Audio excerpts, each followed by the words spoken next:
इस खबर के प्रायोजक हैं स्टार टीवीएस, स्थान गुलवा गौरी सदर बाजार, बिलरियागंज रोड, आजमगढ़।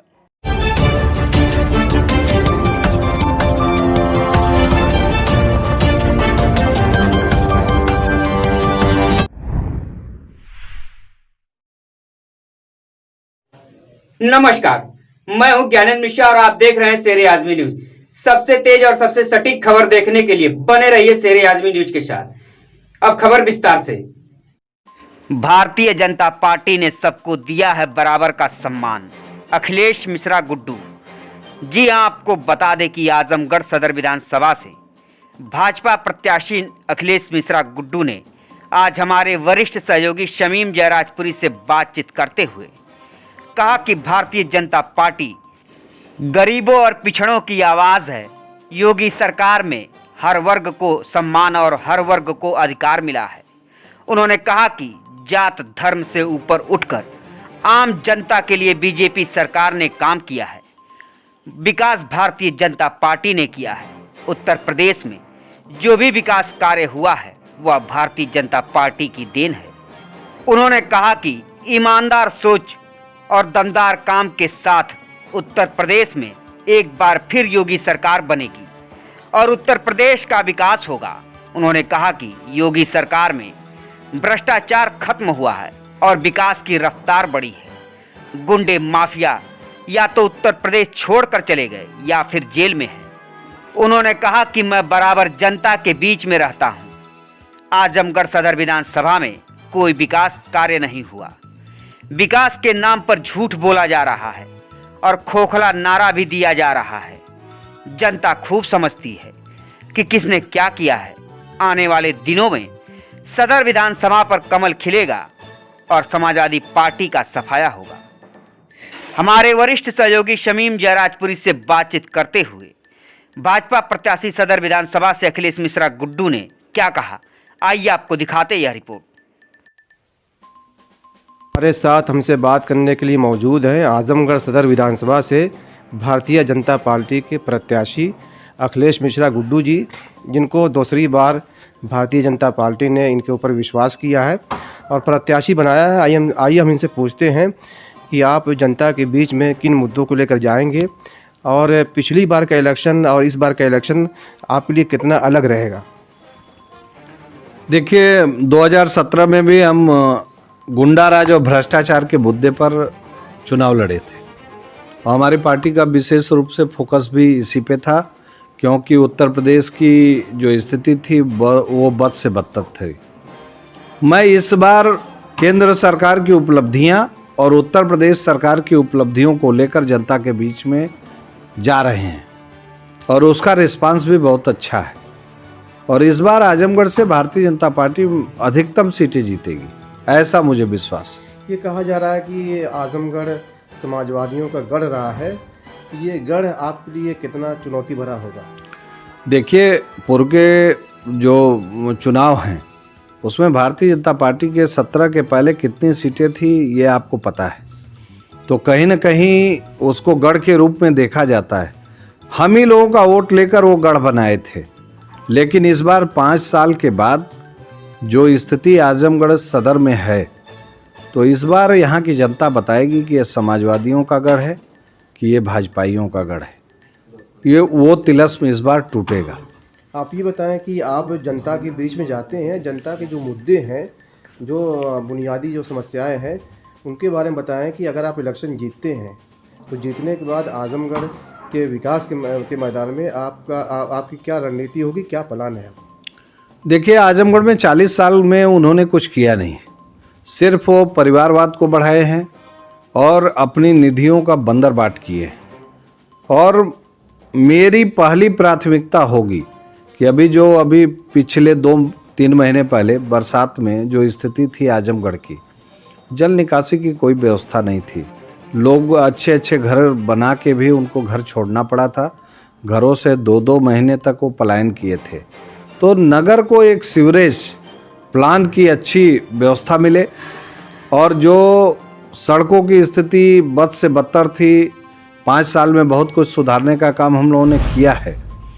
सड़क अच्छी हो, बिजली हो, पानी हो, ये जो मूलभूत सुविधाएं हैं, इनके लिए हम जनता का जो भी प्राथमिकता के आधार पर काम है उसको किया जाएगा। अच्छा, आप कानून राज की बात कर रहे हैं। अगर देखा जाए तो उत्तर प्रदेश में योगी आदित्यनाथ जी ने जिस तरह से गुंडे और माफियाओं को जेल में डाला है, क्या कानून के राज का भी असर रहेगा इस इलेक्शन में? बिल्कुल रहेगा। आप महिलाओं से वार्ता करिए, तमाम तरह की वीडियो रोज आ रही हैं।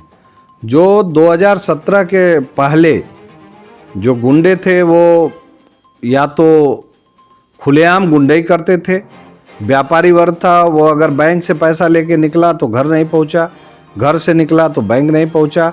6 बजे शाम के बाद हमारी बहन बेटियां अगर निकली तो उनके साथ क्या होगा, ये कोई भी उस समय वो नहीं था।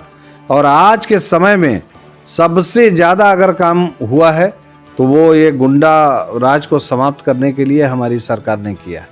समाजवादी पार्टी कहती है कि बीजेपी सिर्फ ज़ात बिरादरी हिंदू मुसलमान की बात करती है और विकास के मामले में झूठ बोल रही है, तो इस पर आप क्या जवाब देना चाहते हैं? ये तो उनको अच्छी तरह से पता है कि जात की राजनीति वो करते हैं कि मैं करता हूँ। जात की राजनीति मैं करता तो बहुजन समाजवादी पार्टी और समाजवादी पार्टी के गठबंधन के बाद भी भारतीय जनता पार्टी उत्तर प्रदेश में लोकसभा की कितनी सीटें पाई है, वो कितना सीटें पाए, बसपा से गठबंधन के बाद भी 5 ही सीट जीत पाए। तो हम तो सबका साथ सबका विकास की बात करते हैं। हमारे यहाँ कोई जात पात नहीं है, हम सबको एक साथ लेके चलते हैं। आप आजमगढ़ सदर विधानसभा से प्रत्याशी हैं। समाज के जो दलित, ओबीसी, पिछड़े हैं, बैकवर्ड हैं, इनका क्या रुझान रहेगा? और जिस तरह से भारतीय जनता पार्टी से ओम प्रकाश राजभर, तारा सिंह चौहान और जो भी नेता समाजवादी पार्टी को ज्वाइन किए हैं, तो इन जातियों का रुझान क्या रहेगा? देखिए, ये जो दारा सिंह चौहान जिस जात के नेता बन रहे हैं, ये पूर्व के जो भी गेलवारा गांव के रहने वाले हैं बगल के हमारे, आप उस बूथ के रिजल्ट को निकाल के देख लीजिए कि वो उस बिरादरी के नेता बनते हैं तो कितना वोट दिलाया था भाजपा को। ये कोई जात पात का नहीं है, ये चुनाव सीधे जो है विकास के मुद्दे पे भारतीय जनता पार्टी लड़ रही है। कोरोना में यही सांसद थे अखिलेश यादव, उनका कहीं आता पता नहीं था। हमारे प्रदेश के मुख्यमंत्री 3-3, 4-4 बार कोरोना में आए हाल चाल लेने के लिए। तो यहाँ की जनता काम देख रही है और ये देख रही है कि हमारे लिए कौन कितना सुलभ है, सुगम है। उस आधार पे हम चुनाव लड़ रहे हैं। ओम प्रकाश राजभर क्या करेंगे, वो उनको झूठ साज बोलना, बाकी सारी चीज़ें यही सब करना है।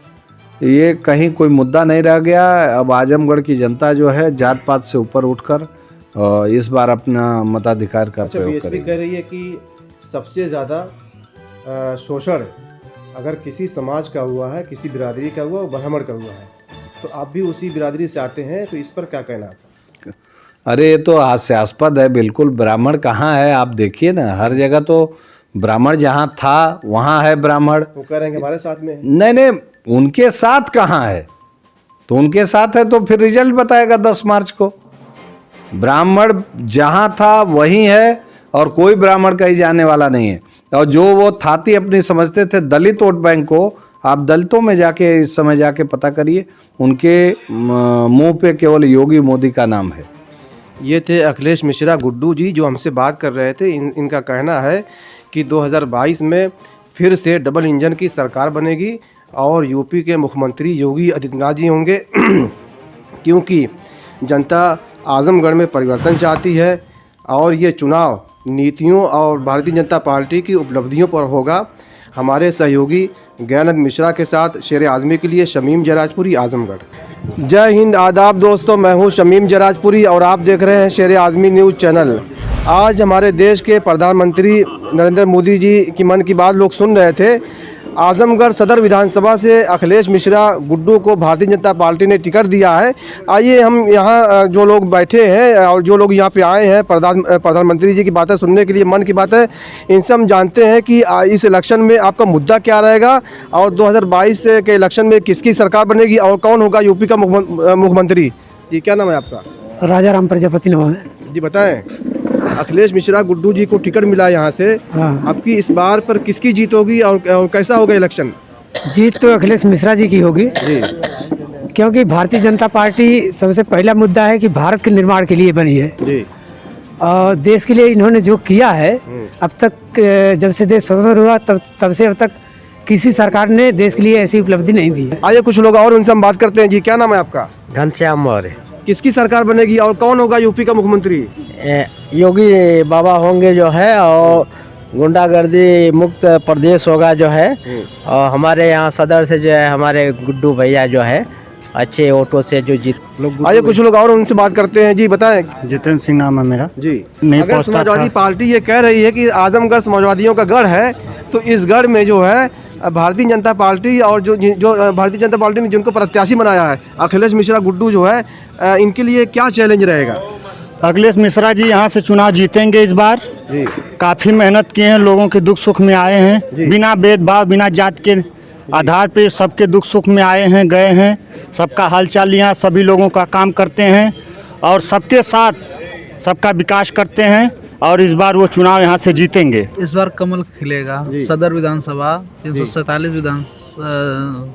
347 नंबर सदर विधानसभा में इस बार कमल खिलेगा और गुड्डू भैया भारी मतों से विजयी बनेंगे। आइए यहाँ कुछ महिलाएं बैठी हैं, हम उनसे बात करते हैं कि महिलाओं का क्या मुद्दा रहेगा और इस इलेक्शन में जो किसकी सरकार बनेगी। जी बताएं। योगी जी रहेंगे जी उनसे बहुत हम लोगों को सुविधा मिला है जी और राशन मिलता है, जी। गैस मिलता है। जब गुंडागिरी 5 साल तक बीजेपी की सरकार रही उत्तर प्रदेश में, हाँ। महिलाओं के सम्मान के लिए, महिलाओं के अधिकार के लिए बीजेपी महिलाओं को बहुत इज्जत मिली है। जी। अब सबको डर नहीं है कि सड़क पर जाएंगे तो हमको कोई बात हो जाएगी। अब बहुत निडर होकर सब महिलाओं चलती हैं और हर सुविधा मिलता है। हम लोग बहुत खुश हैं। ये कह रही हैं कि योगी जी की सरकार में महिलाओं को बहुत सम्मान मिला, बहुत अधिकार मिला जो है, और लोग सुरक्षित हैं और बेखौफ होकर लोग अपने घरों से निकलती हैं और शाम को घर वापस आ जाती हैं। जी बताएं, आपका क्या नाम है? क्या रहेगा मुद्दा? Doctor BL Upadhyay. जी उपाध्याय जी बताएं, किसकी सरकार बनेगी, कौन होगा यूपी का मुख्यमंत्री? बीजेपी की सरकार बनेगी जो है, आदित्यनाथ योगी जी जो है मुख्यमंत्री बनेंगे, पूर्ण बहुमत में सरकार आ रही है। समाजवादी पार्टी तो कह रही है कि हमारी सरकार बनेगी। समाजवादी पार्टी को चिल्लाने दीजिए। जी उधर देखिए जी।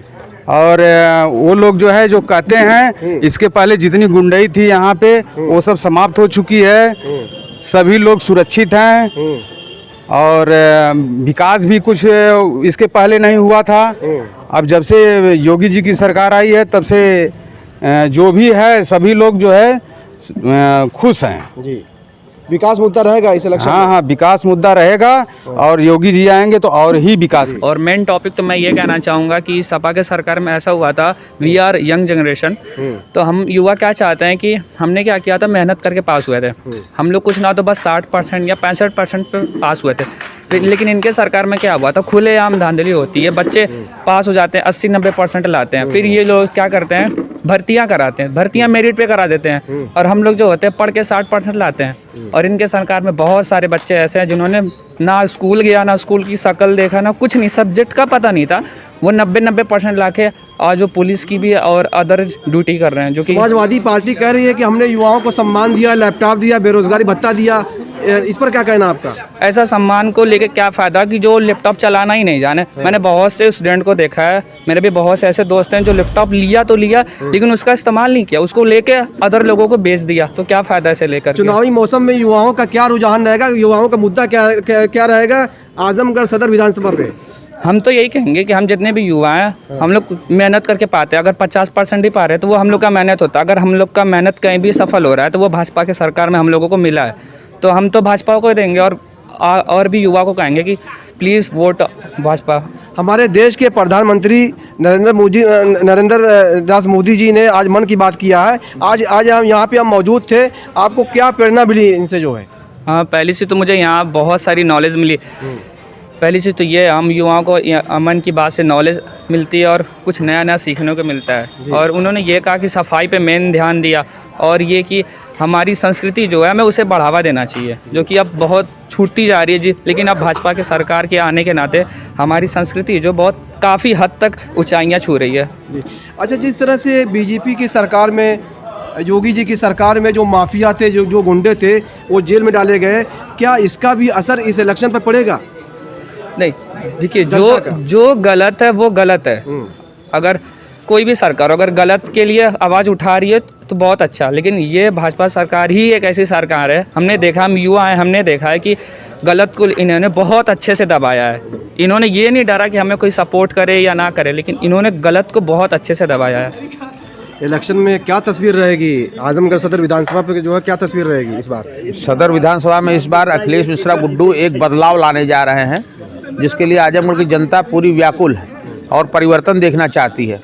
और वो परिवर्तन ऐसा होगा कि आजमगढ़ पूरा उत्तर प्रदेश देखेगा कि आजमगढ़ सदर विधानसभा की तस्वीर इस बार बदल गई। दुर्गा प्रसाद यादव 40 सालों से यहाँ विधायक हैं और समाजवादी पार्टी का एक पुराना चेहरा, एक कदावर जो चेहरा, एक बड़े नेता हैं। उनके सामने भारतीय जनता पार्टी से अखिलेश मिश्रा गुड्डू जी आए हैं। क्या चैलेंज रहेगा? ये तो बहुत बड़ा मुकाबला रहेगा। जिसकी साफ सुथरी छवि है वो निश्चित रूप से साफ सुथरा इलेक्शन में वोट भी पाएगा। तो साफ सुथरी छवि वाले हमारे अखिलेश मिश्रा गुड्डू जी हैं और 40 साल से आजमगढ़ की जो जनता भुगत रही है, अब वो बदलाव चाहती है कि नए व्यक्ति आएँ और गड्ढे और गुड्ढी जो सड़क पूरी 40 साल से उसी तरह चल रही है, भाई भतीजावाद की जो राजनीति चल रही है, उसको समाप्त करने के लिए अखिलेश मिश्रा गुड्डू की ही आवश्यकता है शहर में, और बहुत मजबूत के साथ इलेक्शन लड़ा है, निश्चित रूप से सफल होगा। वो तो कह रहे हैं कि बीजेपी झूठ बोल रही है, विकास हमने किया है। अरे जितना वो विकास किए हैं वो पूरा आजमगढ़ जानता है कि अपने परिवार का वो विकास किए हैं कि आजमगढ़ जनपद का वो विकास किए हैं। तो जनता क्या चाहती है इस इलेक्शन में, जो है क्या रुझान रहेगा? जनता रुझान इस बार अखिलेश मिश्रा के साथ है, पूरा अखिलेश मिश्रा जी के साथ पूरा रुझान रहेगा और सदर में अच्छा इलेक्शन मिश्रा जी लड़ेंगे और निश्चित रूप से सफल होंगे। दर्शकों, हम आपको बता दें कि आजमगढ़ सदर विधानसभा से भाजपा के प्रत्याशी अखिलेश मिश्रा गुड्डू के आवास पे हम थे। आज यहाँ पे हमारे देश के प्रधानमंत्री नरेंद्र मोदी जी ने मन की बात किया। काफ़ी संख्या में महिलाएं, पुरुष, युवा सब मौजूद थे और उनकी मन की बातों को सुन रहे थे। और लोगों का यही कहना है कि 2022 के इलेक्शन में भारतीय जनता पार्टी की सरकार बनेगी और फिर से योगी जी मुख्यमंत्री होंगे, क्योंकि भारतीय जनता पार्टी ने उत्तर प्रदेश में विकास किया है और रोजगार दिया है, और जो भारतीय जनता पार्टी की जो योजनाएं थी उसका लाभ आम जनता को मिला है। मेरे सहयोगी ज्ञानंद मिश्रा के साथ शेर आजमी के लिए शमीम जराजपुरी, आजमगढ़।